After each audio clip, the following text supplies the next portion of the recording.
Je m'appelle Tristan Limoges. Je suis directeur des ventes pour une entreprise de suppléments alimentaires. Je m'appelle Marc-Antoine Ricard, je suis consultant marketing et publicité numérique. On s'est rencontrés dans un contexte d'affaires, en pleine pandémie, et on s'est découvert une passion commune pour les martinis. Aujourd'hui, on te propose des discussions de bureau sur des sujets variés en lien avec les affaires en format 5 à 7 virtuel. Assis-toi confort avec un drink, mets tes écouteurs. Bienvenue à Entre deux martinis.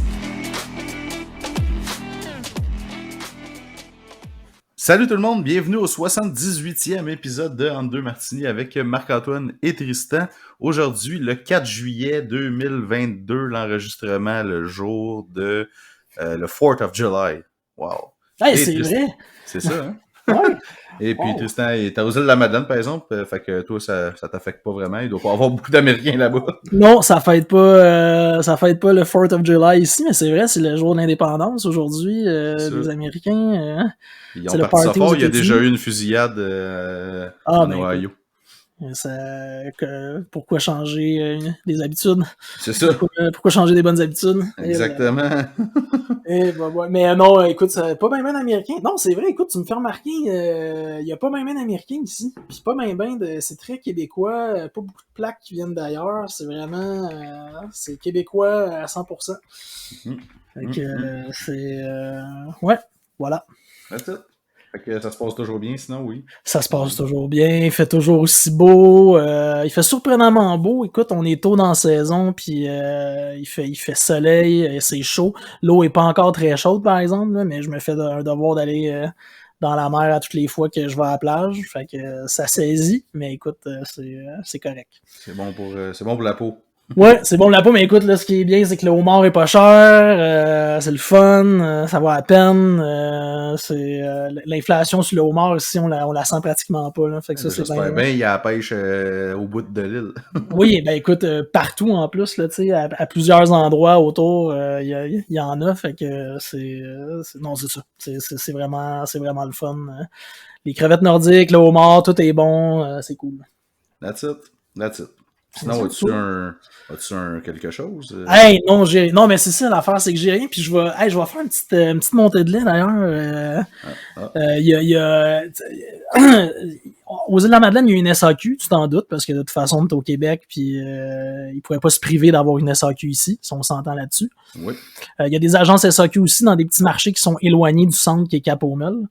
Fait que c'est des agences avec une coupe de bouteilles de vin, une coupe de bouteilles de fort, une coupe de petits mélanges premix, tout ça déjà fait. Mais à la SAQ, pour vrai, la SAQ de Cap-aux-Meules, c'est un petit peu décevant le choix qu'il y a.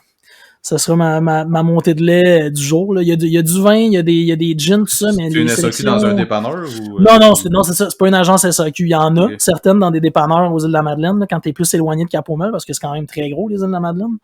Mais quand t'es à Cap-aux-Meules, c'est une vraie SAQ, là. C'est un magasin. On en a déjà parlé parce que t'étais là l'année passée. Moi, dans ma tête, les îles de la Madeleine, c'est genre, il y a une rue puis il y a 15 habitants. Ah non, écoute, c'est gros, là. Juste hier, je suis parti à un bout des îles de la Madeleine en vélo, puis j'ai fait 65 km, là. OK. Fait que aller-retour, là. Fait que ça, c'est juste d'un côté, mais je suis pas parti de l'autre. L'année passée, non, mais je pensais que c'était comme gros comme l'île aux Coudes, mettons. Là. Non, c'est ça, c'est bien plus gros que ça, puis c'est plus gros que l'île d'Orléans aussi. C'est un archipel, là. Il y a un paquet d'îles reliées par des routes, puis c'est énorme. Fait que oui, tout le monde pense que c'est tout petit, puis c'est un petit poids dans l'océan, mais non, c'est quand même gros. Fait qu'il y a une SAQ, elle est à Cap-aux-Meules, c'est un vrai magasin SAQ. Il y a pas beaucoup de choix. Il y a pas beaucoup de choix, puis il y a pas beaucoup de gin, puis même si j'avais voulu me faire des martinis ici, j'aurais pas été très inspiré. Fait que je me rabats encore et toujours sur l'abri de la tempête. Puis leur délicieuse bière Fleur d'eau, qui est une blanche très légère que j'ai découvert la semaine passée. Donc je bois ça. C'est une nouvelle, elle était pas là l'année passée. Ils ont lancé ça, écoute, dans la dernière année. Puis vraiment bon, léger, rafraîchissant. Sont-ils chers là-bas? Parce que je sais qu'ici, c'est ça, ici en tout cas, je l'ai vu au IGA, là, il y en a quelques-unes là, de ces sortes-là, puis des bières petits formats, là, pas des grosses canettes ou des grosses bières de 500 ml, là, une bière normale, c'est comme 5$ la bière, ce qui est quand même pas mal dispendieux pour juste une petite bière. Ouais, ben écoute, je te dirais, même ici, elle est quand même chère. La caisse de 6 est autour de 16-17$. Ah, ok. Même ici. Okay. Fait que, ouais, il y a une harmonie des prix. Là. D'après moi, ils font attention parce que justement, quand ils veulent pas que ça fasse chier les détaillants qui vendent leur bière. Ouais. Fait que même quand tu les achètes à l'abri de la tempête, c'est entre 16 et 17 piastres la caisse. Hein, pour une caisse de 6. Fait que c'est quand même pas donné. On va se le dire. Hein. C'est de la bonne bière, puis de la qualité. Bon. Voilà. Fait que je vois ça. Toi, as-tu martini, quelque chose? Ben, j'ai un martini, évidemment, mais il est pas très original, malheureusement. J'ai plus aucun gin funky, puis j'avais un restant de Bombay, fait que retour aux sources. Oh là là, un vrai gin classique, un vrai martini classique avec du Bombay dedans en plus. Oui, monsieur. Mais là, par exemple, il y a quelque chose que j'ai essayé l'autre fois. L'autre fois, en fin de semaine, ma blonde est allée, il y a une petite boulangerie là, pas loin de chez nous, puis ils font des très bons sandwichs, puis ils ont souvent des trucs tu sais, un peu plus raffinés, si tu veux, là. Tu sais, comme des genres de chips spéciales, des pots d'olive, etc. Puis elle est revenue avec un pot d'olive, justement, farci au jambon, genre. OK, mais pas... Tu sais, parce que t'as déjà mangé peut-être des olives farcies au chorizo, au saucisse. Oui, ça, je n'ai déjà mangé. Délicieux. C'est quand même très bon. Je le suggère à tous ceux qui l'ont jamais fait. Hein. Ouais, très bon. Mais là, c'est ça. Elle revenait avec une petite canne d'olives farcies au jambon. Je me rappelle plus le nom. Là. En tout cas, ça ressemble à du comment t'appelles ça, là? Du prosciutto. Mais en tout cas, quand tu regardes dans l'olive, ça n'a pas l'air de ça. Ça a plus l'air de du jambon haché. Pour vrai, c'est dégueulasse. Puis j'ai eu un doute quand j'ai vu le prix de la canne à 3,50. Je trouvais ça pas si dispendieux pour des. Tu sais, puis des olives, ça peut être cher quand même. Là. Ouais. À 3,50, je me suis dit, je suis pas convaincu, j'en ai pris 2 et ça a suffi.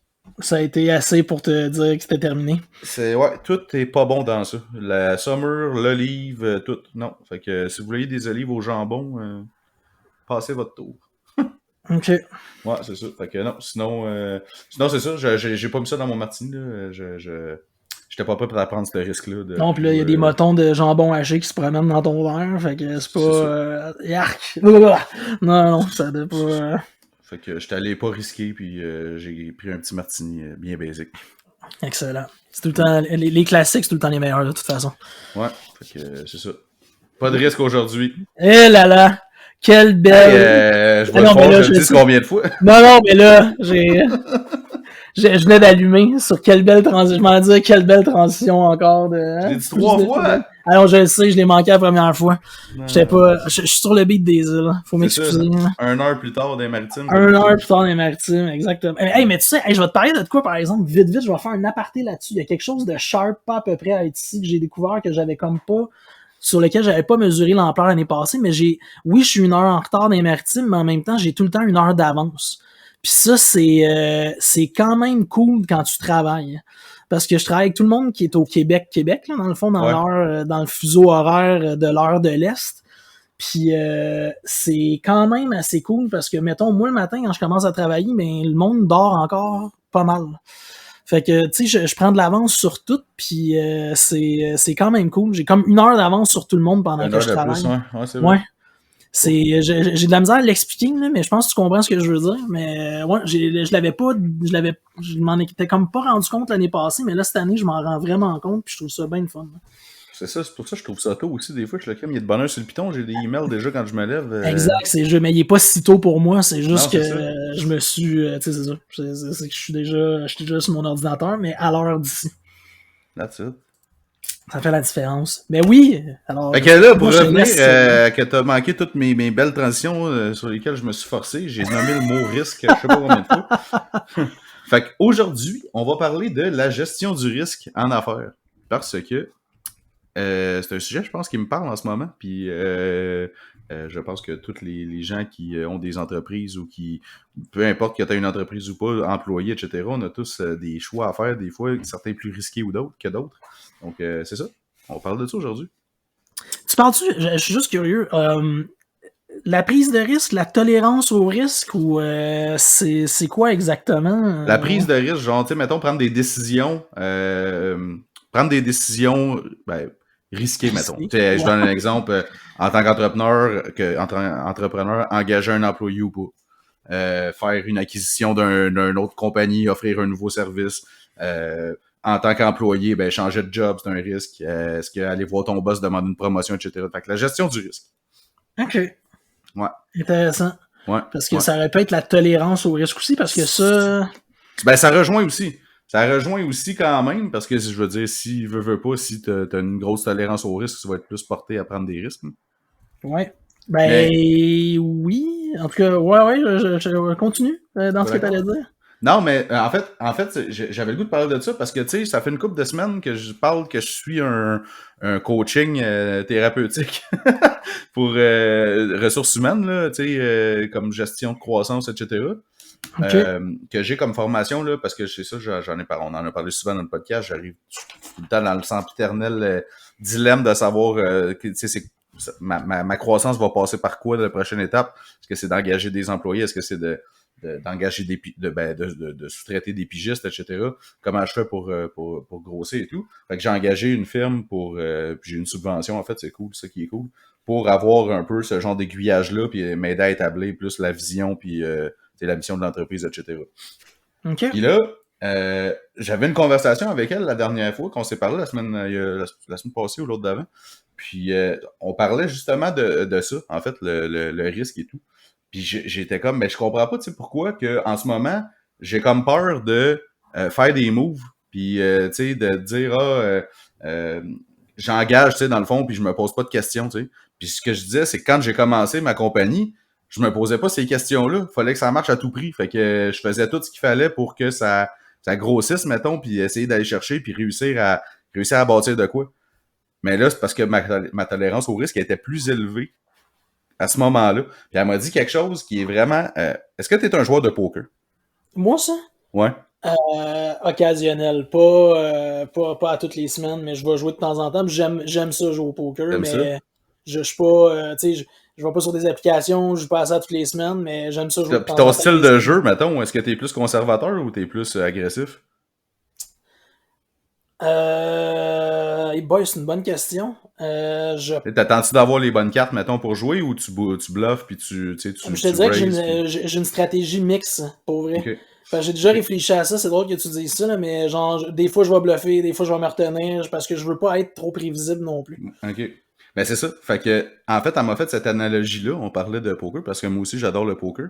Puis elle me disait, en ce moment, tu joues pas pour gagner, tu joues pour ne pas perdre. Ouais, ok. Là, tu vois la différence entre les deux. J'ai trouvé. Là, puis ça, là, depuis ce temps-là, c'est tout le temps, ça passe en boucle dans ma tête. Parce que c'est vrai. Puis Ok.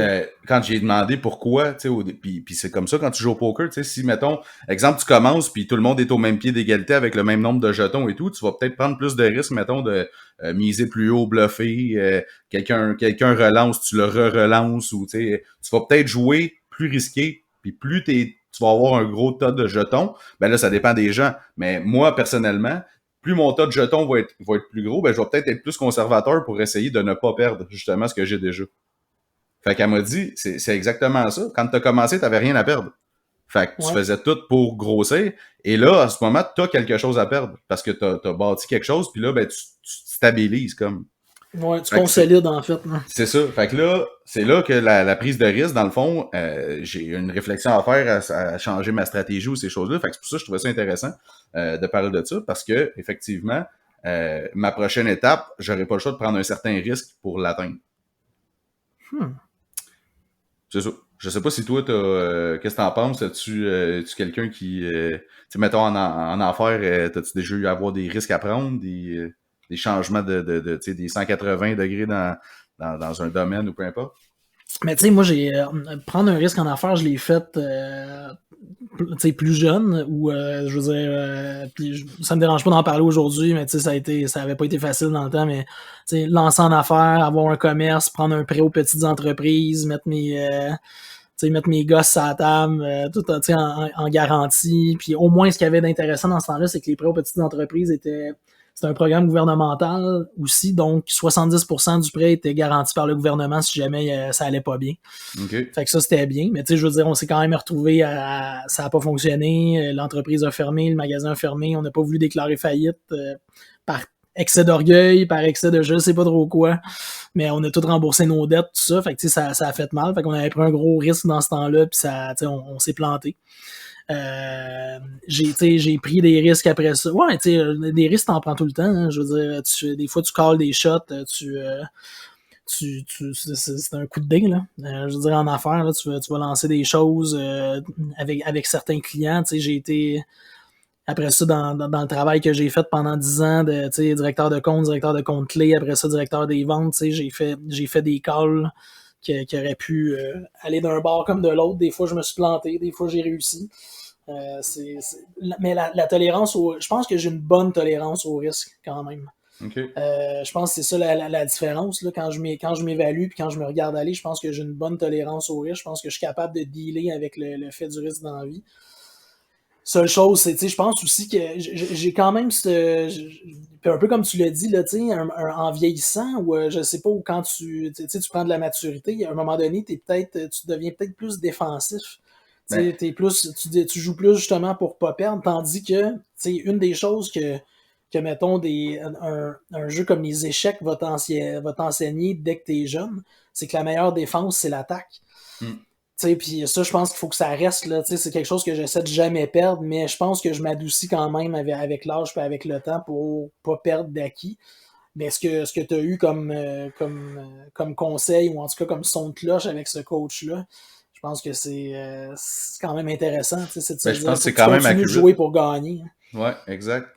Mais surtout dans un domaine comme ça, parce que c'est ça. Si tu joues pour. Le problème, c'est que si tu joues pour pas perdre, éventuellement, tu risques de perdre quand même. Tu sais, ça, je reviens encore au poker. Si, mettons, t'es chip leader, exemple, c'est toi qui as le plus de jetons, puis tu joues conservateur, dans le fond, tu y vas jamais trop risquer, puis que l'autre personne en avant de toi, mettons, tu te ramasses que vous êtes deux face à face, puis l'autre, il va plus agressif, mais ça se peut que tu te couches tout le temps, mais à chaque fois que tu te couches, tu perds des jetons. Fait Ouais. que c'est le même principe dans ta compagnie, mettons, ou en affaires. Si tu laisses toujours passer des occasions parce que tu te dis ah non, c'est peut-être trop risqué ou je suis pas prête à faire le changement ou c'est quelque chose de peu importe, mais ça se peut qu'éventuellement ça te rattrape. Puis que là, Ouais. tu sais, ça me fait penser, dans une compagnie où j'étais, en tout cas, quand j'ai commencé, j'avais besoin de m'amener d'un graphiste. Puis je pense qu'en plus, je vous avais mis en relation avec la compagnie que tu travailles. En tout cas, bref. Puis j'avais un graphiste, dans le fond, qui était pas pire où j'étais avant. Puis j'avais écrit un moment donné, tu sais, hey, j'ai besoin d'un graphiste à la pige, là, mettons, t'es-tu intéressé à ce que je te donne des mandats de temps en temps, tu sais, puis je te demande pas de venir travailler pour moi, là, qu'on garde ta job, mais je te donne des mandats sur le site, t'es-tu intéressé pour tout ça, puis pour lui, ça avait été tellement trop stressant, là, que finalement, au début, il m'avait dit oui, mais après ça, c'était trop stressant de dire qu'il avait l'impression qu'il jouait dans le dos, puis etc., fait que finalement, ça a tout choqué. Fait que, Okay. tu vois, cette personne-là est pas prête à prendre beaucoup de risques, tu sais, probablement que jamais tu vas savoir. En tout cas, je serais bien surpris de l'avoir partir à son compte un moment donné.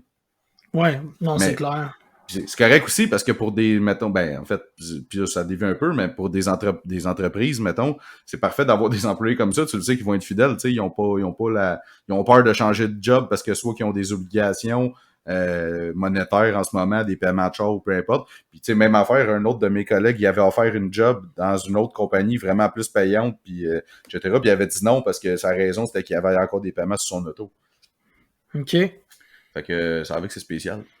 Non, c'est clair, Mais sauf que le risque de dire je vais changer de job puis d'un coup que ça marche pas puis que là finalement dans 3 semaines j'aime pas ça ou je me fais mettre dehors ou peu importe, ben là tu sais je vais avoir pris un risque puis je vais me retrouver avec rien, tandis que là en ce moment j'ai une stabilité puis j'ai une zone de confort. Ça rejoint un petit peu peut-être, je pense qu'on avait déjà fait un épisode sur la zone de confort. Ça rejoint un petit peu à ça. Je pense en même temps la prise de risque et tout. Tu sais, t'as du monde là qui réussissent beaucoup en général, ils vont prendre plus de risques, je pense, que les gens qui risquent pas grand-chose. Ouais,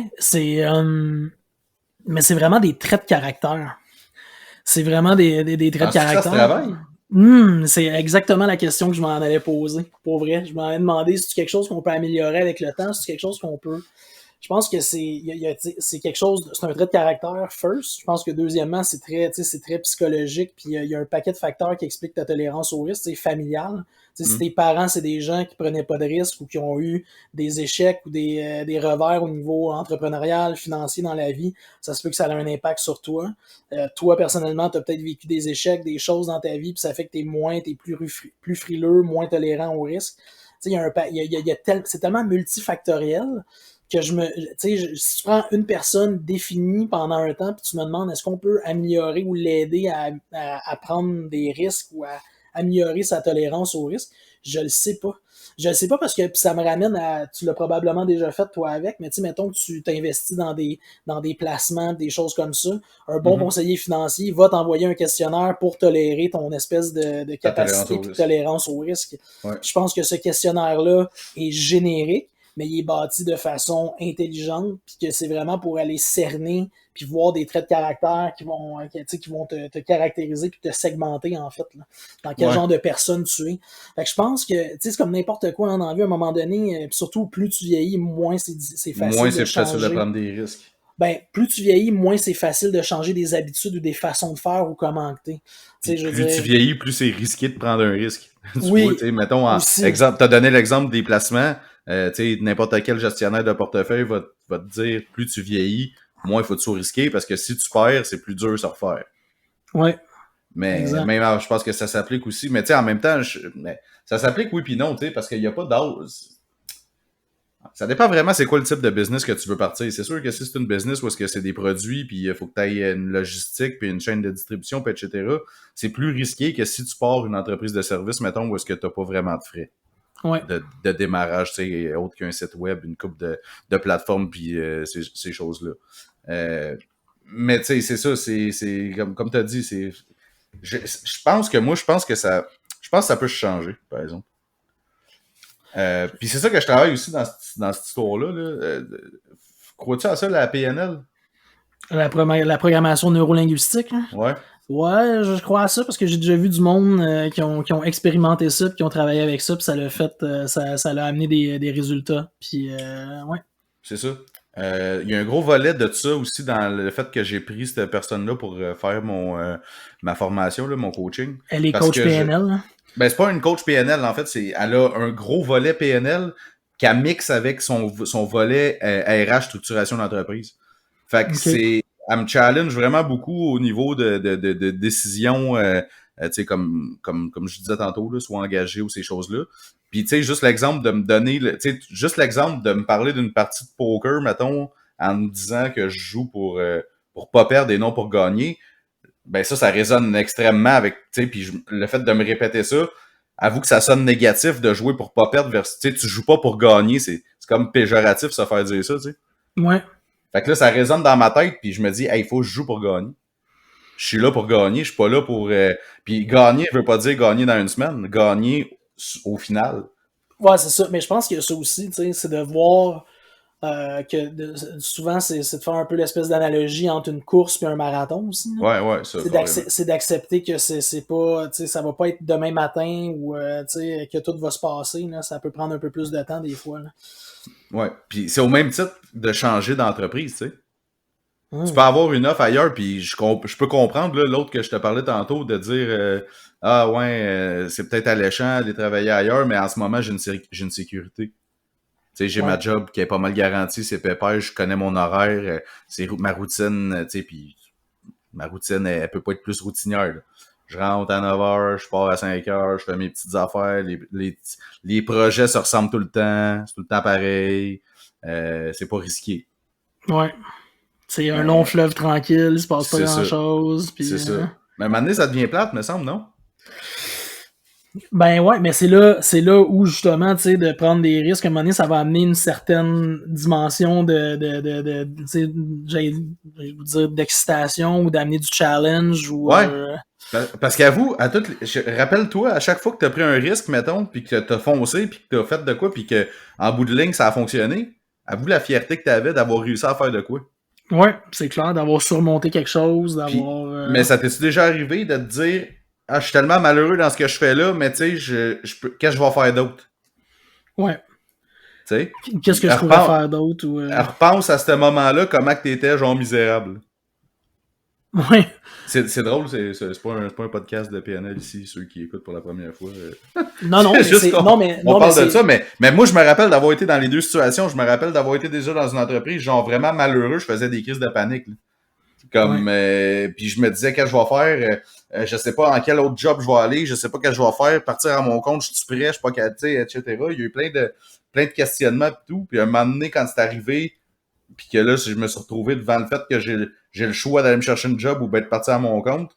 Bon, ça a été parfait. J'ai eu des associés à ce moment-là qui ont comme accéléré le processus, mais juste le thrill de le faire pendant que j'étais là, puis que là, petits pas, des petits pas, ça avançait pour me rendre maintenant où je suis rendu, où est-ce que là, j'ai un autre dilemme, tu sais. Mais toute cette période-là, de quand à chaque fois que je faisais une affaire qui fonctionnait, puis que ça m'amenait ailleurs, c'est hot, là.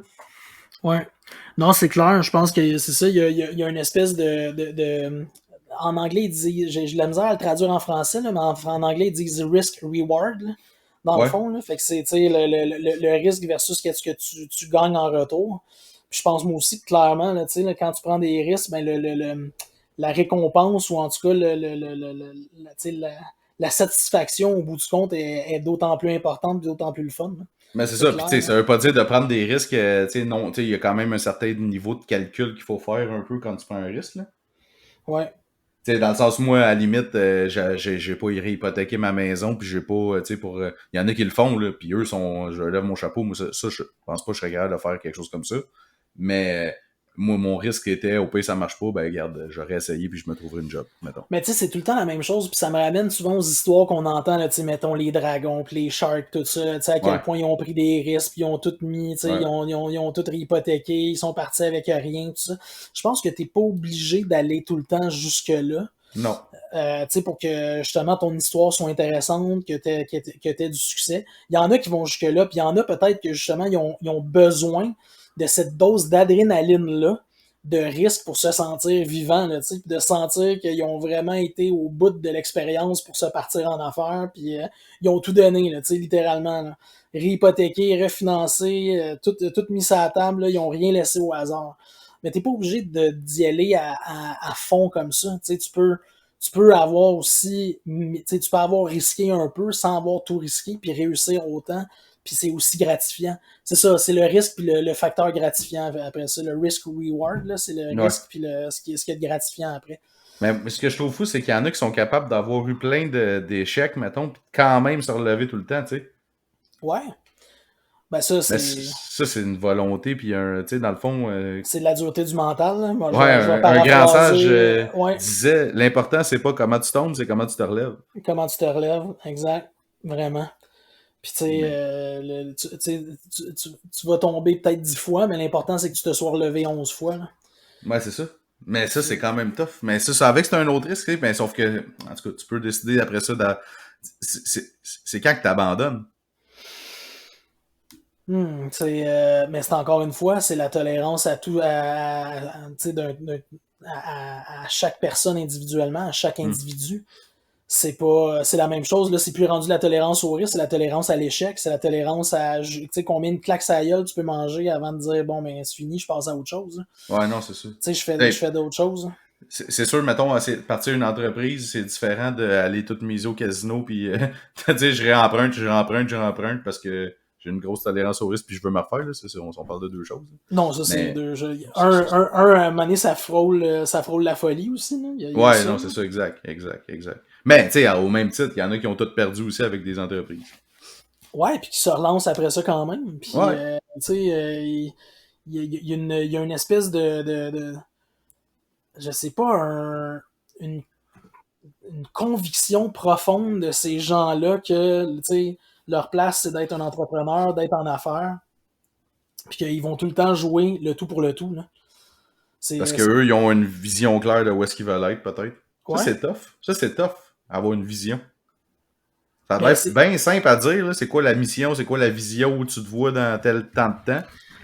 Mais c'est pas tout le monde qui est capable de répondre à cette question-là.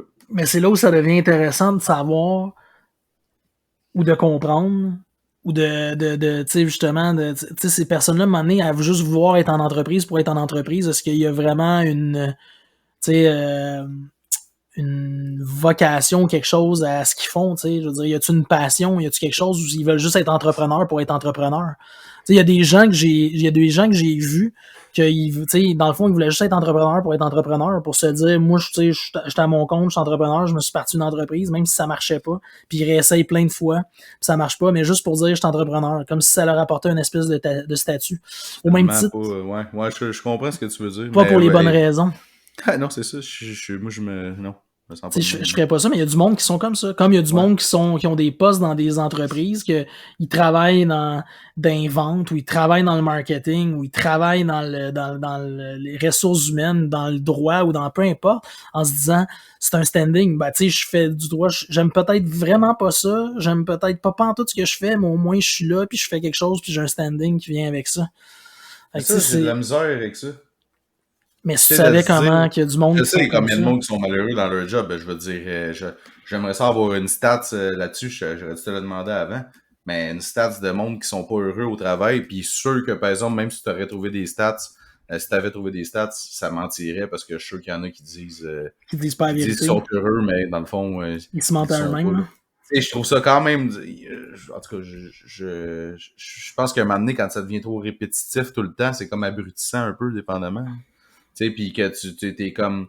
Moi, je le sais, c'était quoi mon objectif de partir à mon compte, c'est que je me suis dit, je veux plus avoir de boss. Je veux plus avoir à dépendre de quelqu'un, je veux que ça soit moi qui prenne les décisions de mon avenir, si tu veux.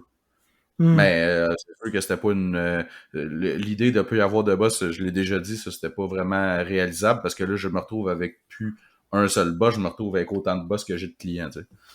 Mais sauf que si ça fonctionne pas avec des clients, je peux toujours décider de les laisser aller. Ça c'est l'avantage. Mais moi, je voulais une liberté, en fait, c'est ça que je voulais. Je voulais pas nécessairement devenir, tu sais, je veux pas devenir une agence internationale, tu sais.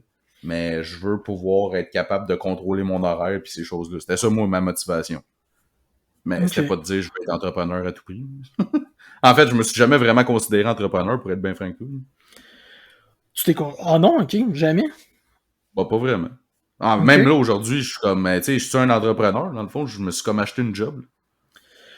Ouais, c'est une bonne façon de dire ça. Parce que tu sais, t'es une espèce d'entreprise de service en toi-même. T'as pas. Tu t'es Tu sais, j'ai rien comme. inventé, j'ai pas... Mais c'est ça, en fait, on dirait que ça me Non, mais je déçoit. pense pas, Parce que... je pense pas que tu as besoin d'inventer quelque chose pour être un entrepreneur. Je Non, pense non, je par contre sais. que si t'es à ton compte avec ton entreprise et que t'as pas d'employé, pas de payroll, pas rien, t'es peut-être plus un travailleur autonome qu'un entrepreneur. Ouais, mais c'est ça. Je On pense dirait qu'il que y a je pense qu'il y a une espèce de distinction à faire entre les deux. C'est intéressant, ça. Ouais. Mais j'aimerais ça, dire, je suis un entrepreneur, mais comme je te dis, c'est pas pour ça que je fais ça, mais comme... C'est vrai que ça, l'imaginaire collectif, à dire je suis un entrepreneur, moi, personnellement, j'ai l'impression que ça résonne plus que dire je suis un travailleur autonome, tu sais. Un entrepreneur, ça a plus, tu sais, ça sonne plus genre j'ai des employés, j'ai une Ça compagnie. revient, ben c'est ça, ça revient à la même chose, ça devient une C'est ça. espèce de standing, tu Ouais, ouais, sais, exact. mais tu sais, as-tu besoin d'être un entrepreneur pour t'accomplir dans la vie, puis aimer ce que tu fais, tout ça? Je pense pas. Tu Non. sais, tant que longtemps que t'aimes ce que tu fais, mais si à un moment donné, t'es poussé à grandir ton entreprise, engager du monde, puis là, tu devrais peut-être un peu plus un entrepreneur, ben, ça change, ça évolue, tu sais, c'est pas fixe non plus, puis immobile dans le temps. Non, c'est clair, tu peux changer la vocation de ta. Mais c'est ça, en fait, c'est que moi j'ai toujours dit, je parle de ma compagnie, puis c'est ça avec qu'il faut que je travaille aussi. Je parle de ma compagnie, mais tu sais, la vérité, c'est que je suis plus tout seul, j'ai des pigistes avec qui je travaille. Fait que tu sais, c'est pas des employés sur le payroll, mais je suis quand même plus tout seul. Ouais. Fait Mais que. ouais, excuse, vas-y. Non, mais qu'est-ce que t'allais dire? Non, non, mais j'ai trouvé une statistique intéressante que tu me demandais, mais vas-y, continue ce que tu Ah, c'est dis. ça. Ben, en fait, c'est tout, en fait. C'était juste de dire, je me considère-tu entrepreneur ou pas? Ben, ça peut être un solopreneur. C'est comme une nouvelle expression, un nouveau mot à mode aussi. Un solopreneur, c'est quelqu'un qui a son entreprise tout seul. Ouais. Ça sonne mieux, je trouve, que travailleur autonome. C'est des mots, c'est des buzzwords comme d'habitude, comme se réinventer, comme se. Ouais, ouais, non, carrément. C'est exactement ça, c'est vrai. Tu sais, c'est l'important, en fait, c'est ça. On s'en fout de comment le monde dit, tu sais, parle de toi. C'est juste, dans le fond, l'important, c'est que toi, tu sois content de ce que tu fais puis que tu es satisfait avec ton objectif, tu sais. En fait, l'important, c'est d'avoir des objectifs. Mais tu vois, écoute, tu me posais la question tantôt, il y a 37% des gens qui sont insatisfaits de leur travail. C'est quand Ouais. même beaucoup de monde, là. Je trouve ça pas tant, moi. C'est quand même beaucoup de monde. Puis là-dessus, si on travaille, on parle des solopreneurs, je checkais ça. Les solopreneurs, les travailleurs autonomes, il y a 500 000 personnes au Québec qui seraient des travailleurs autonomes. C'est quand même beaucoup. 500 000? Ouais. Ah, ben, c'est là que sont tous rendus, les employés. C'est une statistique de 2022 là, qui date du 28 mars 2022. Fait que oui, effectivement. Ouais. 504 000 personnes, en fait, pour être plus précis. Je me demande c'était combien avant la pandémie. C'est une bonne question. C'est une bonne question, faudrait que je trouve ça. Mais c'est sûr que ça a été propulsé. Clairement, ça a été propulsé par la pandémie. Hein. Ben oui, c'est sûr. Ça a augmenté. Ouais. C'est sûr, c'est plus d'hommes qui sont des travailleurs autonomes. C'est sûr, il y a tellement eu de coupeurs dans les compagnies qu'il y en a qui se sont dit, ben là, la marge, je suis capable de faire quelque chose, je vais essayer de le faire moi-même. Puis tout le monde travaille déjà de chez eux. Fait que quand tu pas une compagnie, habituellement, tu travailles de chez vous. Mais c'est fou, écoute. Écoute, attends une minute, je suis en train de regarder la progression des travailleurs autonomes. Mais la statistique la plus folle que je viens de lire, c'est qu'en 78, il y avait 78 000 travailleuses autonomes au Québec, des femmes. OK. Puis en 2010, 225 600. C'est 187% de plus. Ouais, on parle juste des hommes puis des femmes. Puis au niveau des hommes, pour la même période, ils disent que ça a augmenté de 73%, mais ils parlent pas de chiffre absolu. OK. Fait qu'il y a vraiment de plus en plus de femmes qui sont des travailleuses autonomes. Quand même ben moi, dans les groupes de pigistes, il y a quand même une très grosse proportion de femmes dans ces groupes-là. Qui sont actives là, sur les groupes. Là. Je pense, je te dirais même que j'ai l'impression... En fait, c'est eux qu'on voit, fait que peut-être qu'ils publient plus. Mais en général, je vois beaucoup plus de femmes dans ces groupes-là. C'est intéressant. Mais tu vois, je pense qu'on peut faire une corrélation puis dire que ces 500 000 personnes-là qui sont les travailleurs autonomes sont quand même des personnes qui ont plus que la moyenne une tolérance au risque ou sont capables de dealer avec le risque. Ouais, puis peut-être qu'ils ont eu une résilience aussi. Ben, résilience, mais tolérance au risque de se dire, tu sais, je vais coûte que coûte, je vais être à mon compte, je vais faire mes affaires, puis je vais être maître de ma destinée. Là. Ouais. Ils ont beaucoup plus, tu sais, je veux dire, puis je veux pas faire de profilage ou rien de ça, mais tu sais, si je compare à des travailleurs qui sont des fonctionnaires de l'État, qui travaillent pour le gouvernement avec des garanties d'emploi en béton armé, clairement, c'est pas le même profil de caractère entre les deux. C'est plus dur de lâcher une job avec un fonds de pension, puis blindé, puis des assurances, puis tout ça, pour dire je vais partir à mon compte avec plus rien de ça, pour peut-être toujours, que de rester dans ces compagnies-là, même si, ben, pas une compagnie, ben, en fait, il y a des compagnies qui font ça aussi, mais mettons rester fonctionnaire toute ta carrière, pour peut-être être malheureux toute ta carrière, mais avoir un chèque à la fin, tu sais. Exact. Ouais. C'est un peu triste. C'est un peu triste, mais ça fait partie de la game, par exemple. Ouais, non, c'est ça. Peut-être qu'il y en a qui trippent aussi. Mais c'est rare que j'ai parlé à du monde qui travaille au gouvernement qui trippait bien raide, mais en tout cas. Ben, tu sais, il doit y avoir des jobs stimulants comme dans n'importe quoi, mais pour vrai, c'est pas l'impression que ça donne à première vue. Mais tu sais, en tout cas, si toi t'aimes ça quand les choses changent puis tout ça, puis faire contribuer au changement, c'est pas là que tu vas trouver ton compte. Ça, c'est clair. Tu vois, il roule encore des fax. D'après moi, il y a sûrement avoir une couple de personnes qui a levé un drapeau à un moment donné pour dire « Hey, les fax, mais ça a juste pas changé. » Ouais, ah non, puis écoute, c'est tellement pathétique, ça. Tu parles des fax, là. S'il y a quelque chose qui devrait avoir disparu depuis longtemps, c'est tout ça, rien qu'un peu. Hein? Ah, il y a beaucoup de départements. D'ailleurs, la saga des passeports, j'ai toujours pas le passeport de ma fille, puis on part la semaine prochaine. Mais ils ont pris le paiement, par exemple, parce que clairement, c'est pas le même département qui gère les paiements que ceux qui impriment les passeports. Ah, ça, inquiète-toi pas, quand c'est le temps d'aller chercher l'argent, ils vont pas se gêner. Ça, l'argent fait longtemps qu'ils l'ont, mais le passeport, nous, on l'a pas. Ouais. Fait que c'est ça. Fait que on va prendre le risque d'attendre. De toute façon, on peut rien faire d'autre. Non, t'as pas le choix. Rendu là. C'est ça. Fait que, ben, crème. Cool, on a fait un épisode, c'est ça, nos épisodes, ça en vient un petit peu plus court, peut-être qu'il était long avant, mais là, je trouve ça bien. On regarde ça dans le 40-45 minutes, c'est pas super. Hein? Merveilleux. N'oublie pas de rappeler nos plateformes pour pas risquer de perdre des auditeurs. Oh, c'est vrai. Fait que, ouais, effectivement, nos plateformes, ceux qui nous ont écoutés jusqu'à la fin et qui les connaissent pas tous, on est sur Spotify, sur Apple Podcasts, sur SoundCloud et sur YouTube. Sur Facebook, la page c'est Entre deux Martini. On est sur Twitter, @2martini en lettres, Instagram entre deux martini, et si vous voulez nous écrire un courriel, c'est entre2martini@gmail.com, entre deux martini tout en lettres. Fait que sur ce, Tristan, est-ce que t'as un mot de la fin pour cet épisode de cette semaine? Ah, PNL, écoute, tu m'as surpris avec d'avoir sorti ça, mais je suggère à tout le monde qui n'a jamais entendu parler de ça ou qui ignore ou qui en connaît un peu, mais qui en connaissent un peu, mais qui veulent approfondir, d'aller lire là-dessus. Le PNL, pardon, c'est franchement quelque chose d'intéressant. Je vais pas dire que c'est une science, là, parce que je veux pas tomber là-dedans, mais je vais dire que c'est un concept qui est intéressant. Ouais, tout à fait. Ça peut marcher pour bien du monde. Ouais, absolument. Informez-vous. Sur ces belles paroles, on va vous souhaiter une bonne semaine, des bons martinis, des bonnes vacances peut-être, puis on se dit la semaine prochaine. Ouais, on va enregistrer la semaine prochaine. On enregistre la semaine prochaine. Merci. Alright. Bonne semaine.